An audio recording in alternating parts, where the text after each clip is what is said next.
Good morning students, welcome back to the online classes of Eklavya Academy Senior Secondary School. Students, how are you? I hope you all are very well. Today's our topic is chapter number 4, कल्प तरु.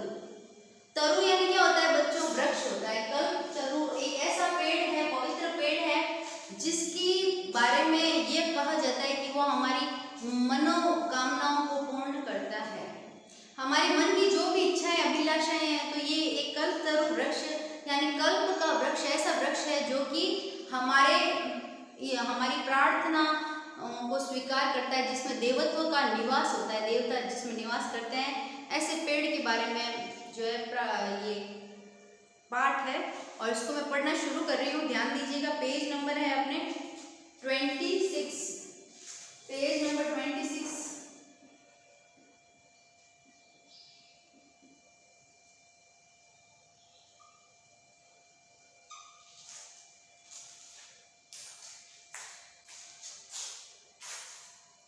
प्रस्तुतोऽयं पाठः वेताल पंचविंशति इति प्रसिद्धकथा संग्रहात् सम्पादनं कृत्वा संग्रहीतो अस्ति. अत्र मनोरञ्जक घटनाभि विस्मयकारी घटनाभिश्च जीवनमूल्यानां निरूपणं वर्तते. अस्यां कथायां पूर्वकालात् एव स्वगृहो उद्याने स्थितकल्पवृक्षेण जीमूतवाहन लौकिक पदार्थानां न याचते.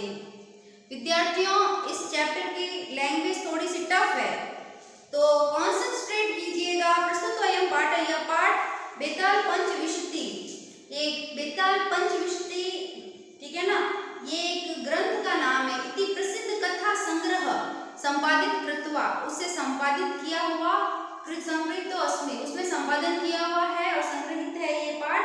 तो कृत्वा यानी करके, संपादित करके. अब देखो कृत्वा, कृत्वा यानी क्या होता है? करके, ठीक है. तो इसमें होगा क्रीधन तत्वा, क्रीधन तत्वा, ठीक है. तो नेक्स्ट, अत्र मनोरंजन घटनाभि विस्मयकारिका घटनाभिश्च जीवन मूल्यानां निरूपणं वर्तते. अत्र यानी यहाँ मनोरंजन संबंधित घटनाएं और आश्चर्यजनक घटनाओं जो है वह जीवन के मूल्यों, आश्चर्यजनक घटनाओं को जीवन मूल्य नाम और जीवन के मूल्यों को निरूपित किया गया है. मनोरंजन घटना भी यानी कि इसमें मनोरंजन से संबंधित घटनाएं. मनोरंजन यानी कि जो हमें आनंद की अनुभूति कराए, हमको खुशी दे, इंटरटेनमेंट जैसी रचनाएं हैं. किसमें? बेताल पंचविंशति नामक एक ग्रंथ है. इस ग्रंथ में, इसी ग्रंथ से ये पाठ लिया गया, ठीक है. और विस्मयकारिका यानी आश्चर्यजनक. विस्मय यानी क्या होता है? आश्चर्य. देखो बोर्ड पे लिखो, विस्मय यानी क्या होता है? आश्चर्य. विस्मय, विस्मय यानी क्या होता है? आश्चर्य.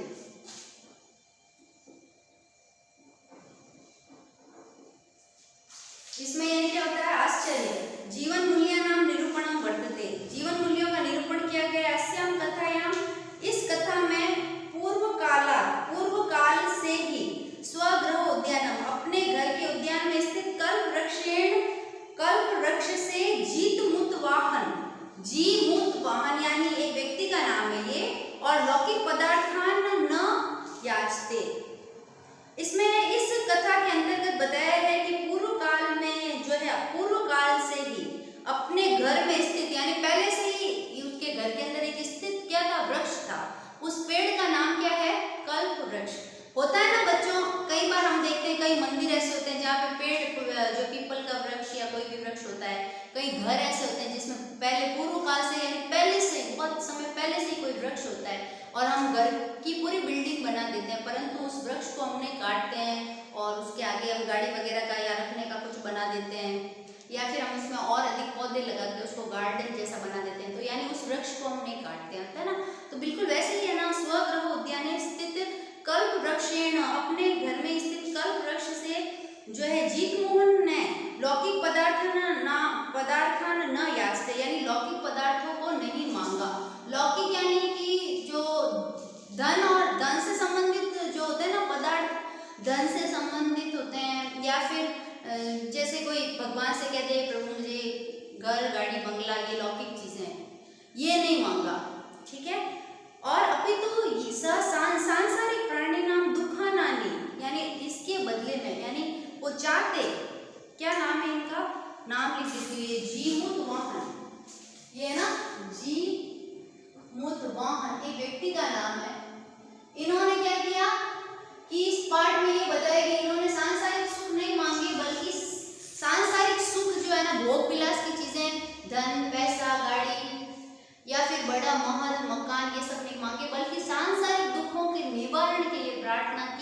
कि हे प्रभु संसार में जितने भी दुख हैं उनका निवारण, सांसारिक प्राणी नाम सांसारिक प्राणियों के दुखों का अपाकरणाय यानी निवारण के लिए वरम याचते, यानी उन्होंने वर मांगा, भगवान से क्या वरदान मांगा कि हे प्रभु मुझे सांसारिक प्राणियों के दुखों का निवारण चाहिए, यह तो ही लोक भोग्या, और लोक यानी संसार, भोग्य यानी धन, और भौतिक पदार्थ जो है वो क्या है, जल तरंगियों अनित्या संति, जल की तरंगों के समान अनित्य है, यानी कि जो नश्वर है। जैसे कि जल की तरंगें होती है ना, फिर तरंग उठती जल में, नदी में हम क्या देखते हैं, जल की तरंगें उठती है, फिर ऊपर उठती है, फिर नीचे हो जाती है, ऊपर उठती है, नीचे उठ जाती है, लहरें बनती है, फिर अलग लहरें बनती है, बिगड़ती है, बनती है, बिगड़ती है। तो कहने का मतलब ये है कि जैसे संसार में लहरें जो होती है ना वो बनती है, नई लहरें बनी, पुरानी वापस पानी में चली गई, फिर नई लहर उठी, नई लहर उठी, तो सब संसार क्या नश्वर है, जो भी संसार में आया है वो जाएगा, सारी चीजें नाशवान है। तो वो ये कह रहे हैं कि सांसारिक भौतिक पदार्थ तो है नश्वर, इसलिए उन्होंने क्या मांगा, संसार के प्राणियों के दुखों को दूर करो, ऐसा वरदान मांगा, अपने लिए कोई भी खास पर्सनल चीजें नहीं मांगी। अस्मिन् संसारे केवलम परोपकार एव, इस संसार में केवल परोपकार ही सर्वोत्कृष्ट चिरस्थायी तत्वम अस्ति, सबसे उत्कृष्ट और चिरस्थायी तत्व है परोपकार। परोपकार का मतलब क्या होता है, भलाई, क्या होता है भलाई, पर धन उपकार,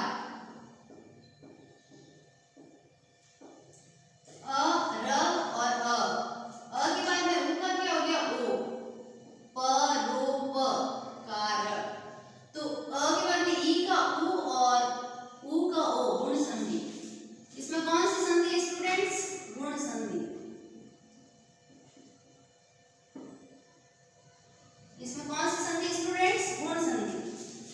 तो अब देखिए नेक्स्ट, अस्ति हिमवान नाम सर्व रत्न भूमि नगेंद्र, सर्व रत्न भूमि सभी भूमियों का जो स्थान है, हिमवान यानी हिमालय, वहां पर जो कि क्या है, पर्वतों के राजा है, सर्व रत्न भूमि यानी सभी जगह रत्नों का स्थान का, नगेंद्र यानी पर्वतों का राजा कौन है, हिमालय, इस पृथ्वी रूपी रत्न में यानी इस रत्न रूपी भूमि में हिमालय ही पर्वतों का राजा है, ठीक है, हिमालय पर्वत ही सबसे अधिक श्रेष्ठ है,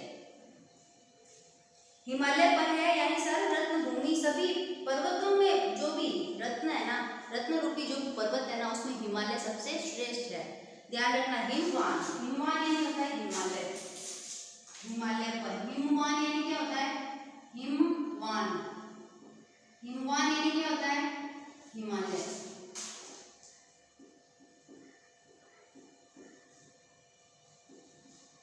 हिमालय, ठीक है। और नगेंद्र यानी पर्वतों का, नगेंद्र यानी क्या होता है, पर्वतों का, पर्वतों का,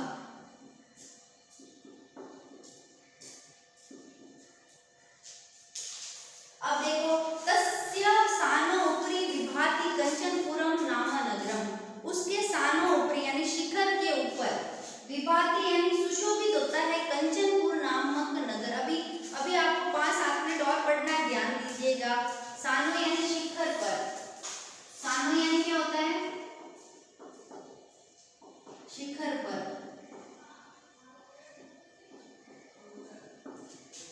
शिखर पर, और ऊपरी यानी ऊपर, विभाति यानी सुशोभित होता है, विभाति यानी क्या होता है, सुशोभित होता है,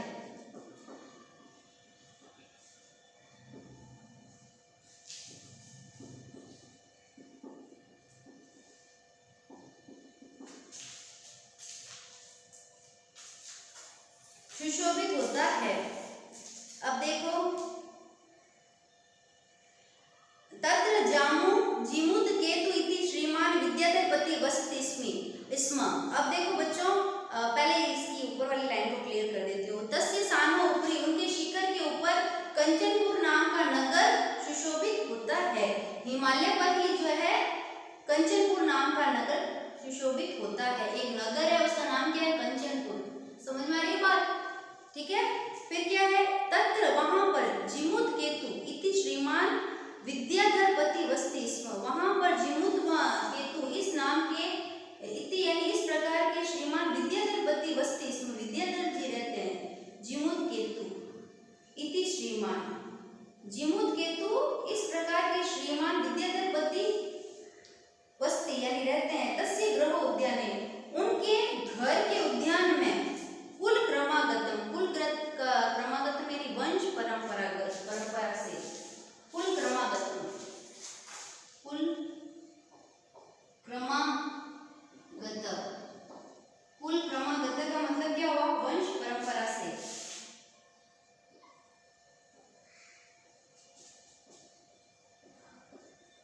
वंश परंपरा से, वंश परंपरा से फिर क्या होगा? वहां पे वंश परंपरा से कल्पतरु स्थित, यानी घर के ही उद्यान में वंश परंपरा से कल्प नाम का वृक्ष स्थित है।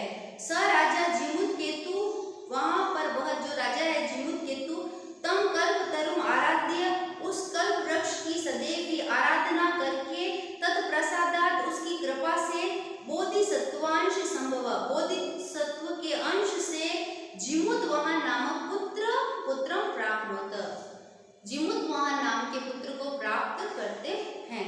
इसमें ये बताया भाई कि विद्याधरपति व्यक्ति है, उनके घर के अंदर वंश परंपरागत से यानी वंश परंपरा से एक वृक्ष है जिसका नाम है कल्प वृक्ष, और वहीं पर वह क्या करते हैं? उस वृक्ष की आराधना करते हैं। आराध्य यानी आराधना, आराध्य यानी क्या होता है?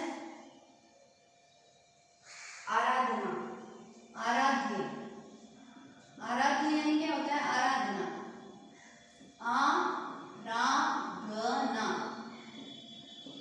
आराधना, और जो है आराधना, और उसके बाद तत्प्रसादात यानी उनकी कृपा से, तत्प्रसादात,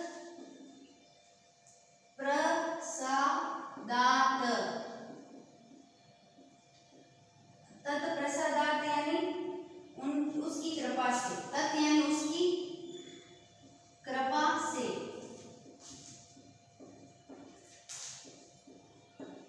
उसकी कृपा से, ठीक है, उसकी कृपा से बोधिसत्वांश यानी बोधिसत्व के अंश से जिमुत वाहन नाम का पुत्र प्राप्त यानी प्राप्त किया। स जिमुत वाहन महान दानवीर, वह जिमुत वाहन महान दानवीर था और सर्वभूता अनुकंपी च अभवत्, और सभी प्राणियों के प्रति जो है अनुकंपी यानी कि दयालु अभवत् यानी था।